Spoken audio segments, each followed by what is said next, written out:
நமச்சிவாய. திருச்சிற்றம்பலம்.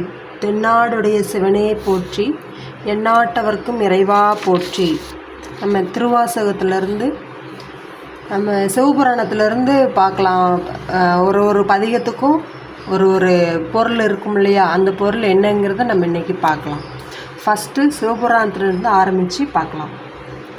நமச்சிவாய வாழ்க, நாதன்தாள் வாழ்க, இமைப்பொழுதும் என் நெஞ்சில் நீங்காதான் தாழ் வாழ்க, கோகலி ஆண்ட குருமனிதன் தாழ் வாழ்க, ஆகமம் ஆகி நின்று அன்னிப்பான் தாழ் வாழ்க, ஏகன் அநேகன் இறைவனடி வாழ்க.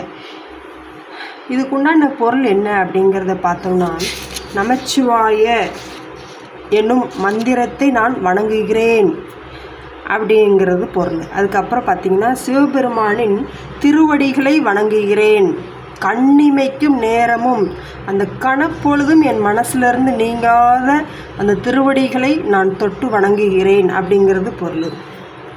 கோகலி, திருக்கோகலி தலத்தில் ஆட்சி செய்து அருளி சிவகுருநாதனின் திருவடிகளை வணங்குகிறேன். அந்த கோகலி தலத்தில் ஆட்சி செய்து கொண்டிருக்கிற சிவபெருமானுடைய திருவடிகளை நான் வணங்குகிறேன் அப்படிங்கிறது இதோடைய பொருள். சிவபெருமானுடைய திருவடிகளை நான் வணங்குகிறேன்.